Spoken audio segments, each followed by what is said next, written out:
How to be a good negotiator in business? We're going to answer that question in this video.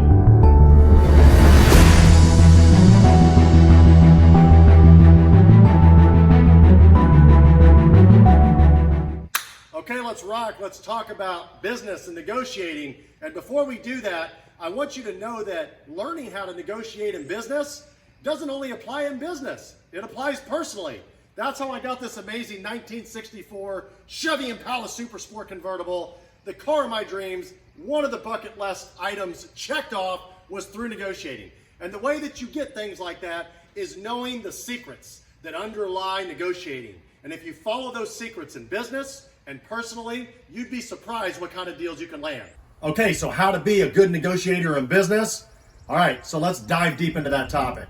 If you're thinking about negotiating in business, I want you to take a couple steps back and think about what you would want to get out of the deal in business. The golden rule. We've talked about that in past videos, and if you can really understand and fully grasp the concept of the golden rule, which is treat others as you would like to be treated.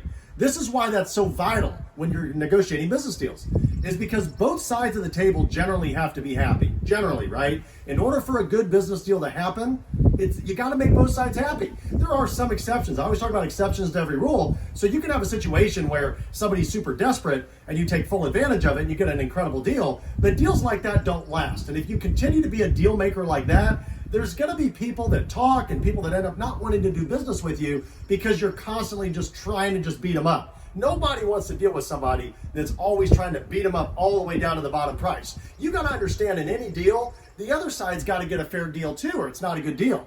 As my pops always used to say, a good deal is where both sides of the table are happy, right? So if both sides of the people that are sitting at the tables are happy, that's a great deal. So let's talk about that in business. Let's say you're negotiating the purchase price, right, of a building or something like that. You found the dream building for your business and you're like, that's going to be my home for my business for the next 25 years until we retire or whatever. Okay, so whatever offer, when you start negotiating, think from the seller standpoint. I'm not trying to tell you to give away any money, right? But I'm trying to say, think about it from their perspective.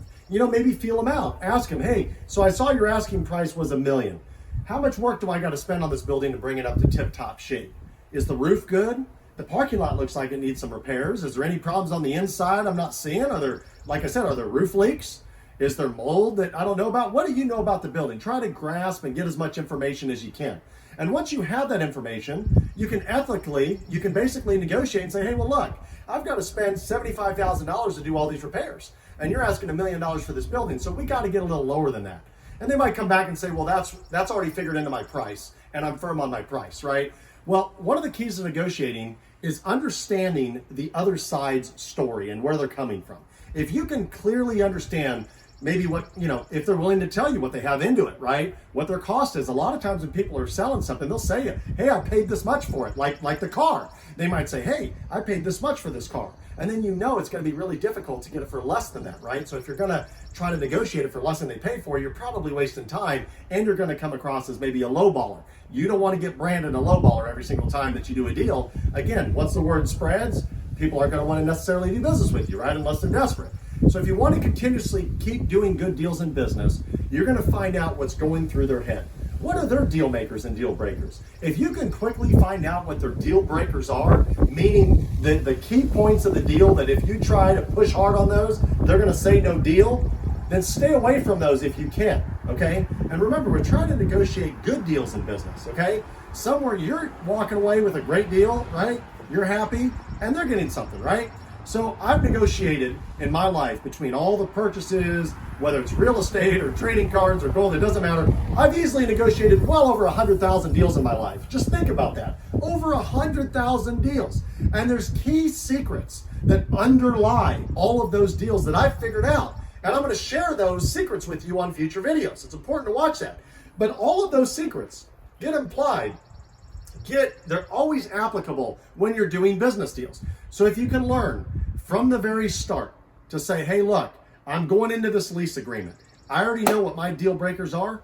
I'm going to go to them and say, hey, these are my basics. I got to have these deals. Maybe they can't even meet those.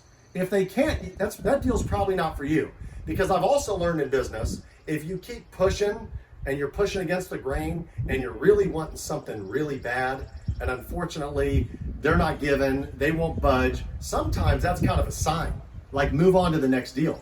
Because you don't always want to keep insisting and pushing to try to get the same deal over and over and over. Maybe it's not the right deal for you. And one of the things that reaches out like just like a blinking red light for me when I was negotiating leases for the gold business was one of our key deal breakers was we wanted to get out termination clauses. We wanted to get kick-out clauses in our leases. So if gold and silver prices went down and the business started slowing down or stopping, we could get out of the leases, close the store down, and move on if need be. So we didn't have this huge liability. Well, I remember a few of the locations that were great locations here in Kansas City. I wanted so bad, and they would not negotiate. I ended up giving in. And in the end, honestly, they were mistakes. If I could go back, I wouldn't have done those deals, okay? So if you think about that, it was like something was telling me, don't do this deal.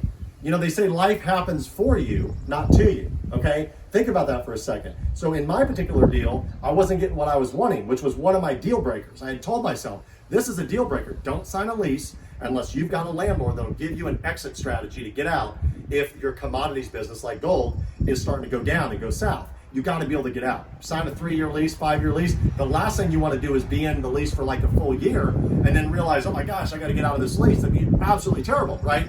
So as you continue to negotiate, you've got to understand that when the signs are there, if it's walking like a duck and quacking like a duck, it's a duck, right? So that means quack, quack, move on, right? Okay, so let's talk about the car.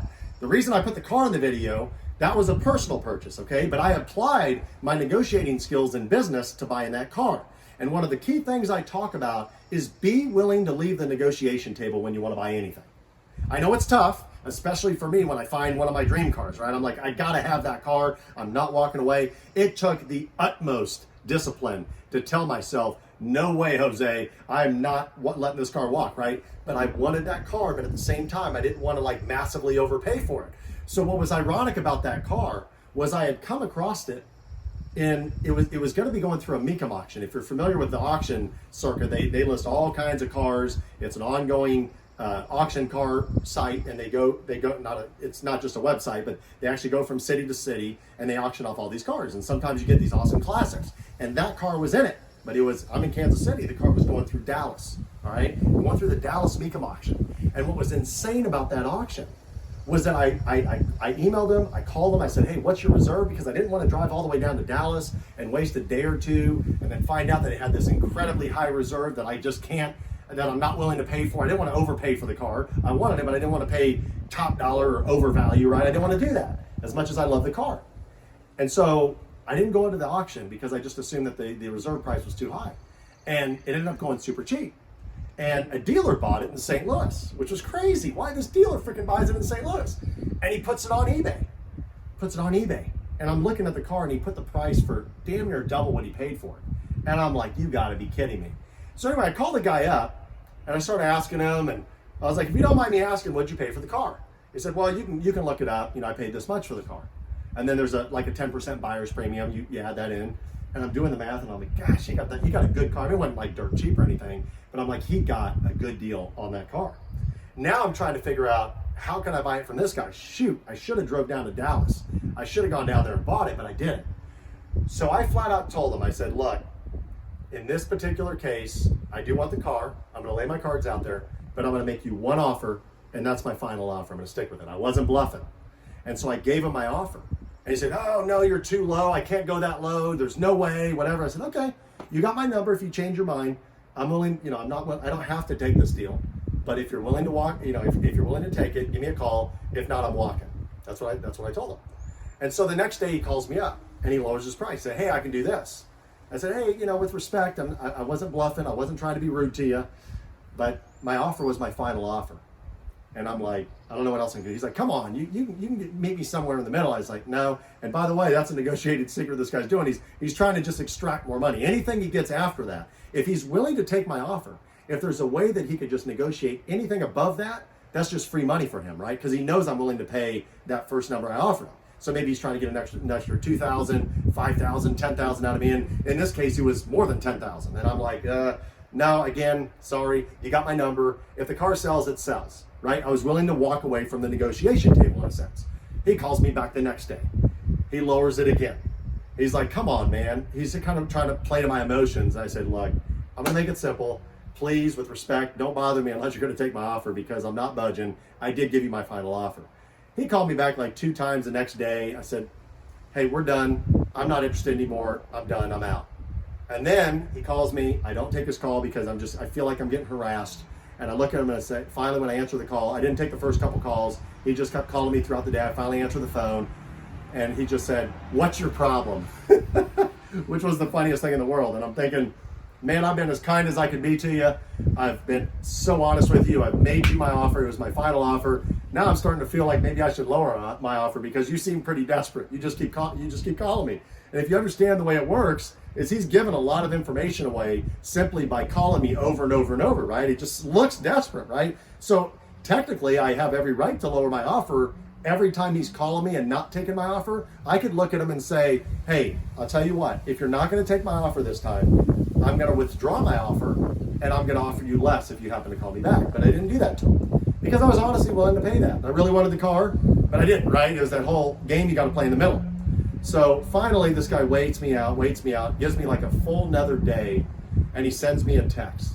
And he says, if you're here this weekend, you can have the car for what you offer. So I end up getting excited. I call him up. I said, okay, I'll be there this weekend with my friend. We're going to inspect the car, make sure it's all good. And then we're going to put a deposit down. We'll come pick it up and buy the car. And so what was interesting was we drove up to St. Louis. We put the deposit down. We get the bill of sale. We drive back home. And then I told him, hey, I'll just pay for the shipping and have you ship it because it was like 250 miles away from home. And I didn't want to drive it. I didn't want rock chips to hit it or, whatever on the highway. And so I'm sitting there thinking to myself, wow, this is kind of an interesting deal here because not only did my first offer stick, but this guy really showed his true colors. And he's in the classic car business, right? He's dealing with a lot of classic cars. And I was like, clearly these classic car guys, they shoot for the moon, right? They shoot super high and they've got a lot of room and a lot of flexibility. And that taught me a lot. So in business, let's go back to business. Understand that a lot of times when people are playing hardball with you or they're kind of, come on, and they're kind of doing this, they're not being serious half the time.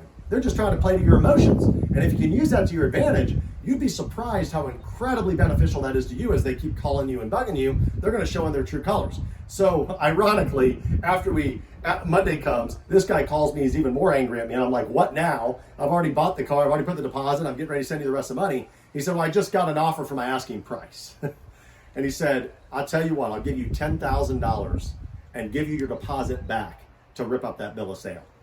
I'm like, nope. He's like, come on, man. We can each make an extra 10 grand. I was like, wow, you got offered 20,000 more?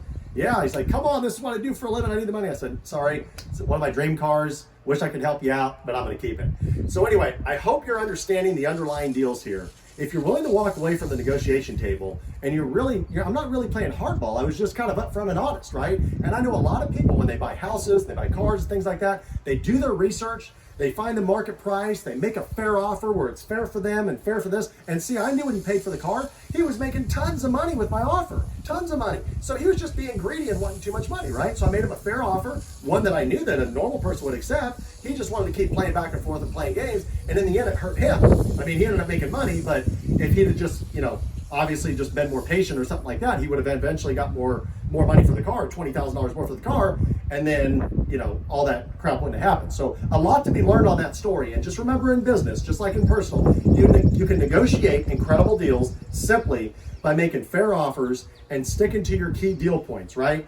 What's a deal killer for you? What's a deal that you will not absolutely do that might hurt you in life? And deals that are fair for them. Just let it go back and forth. And if you flip the tables like the golden rule and you treat others like you want to be treated, you would be surprised how many successful deals you can do. Okay, everybody, I hope this was helpful. If you liked it, please like the video and don't forget to subscribe. As always in life, in business, it's never easy. And remember from me, no matter how hard it gets, never give up, keep pushing, and be the hustler.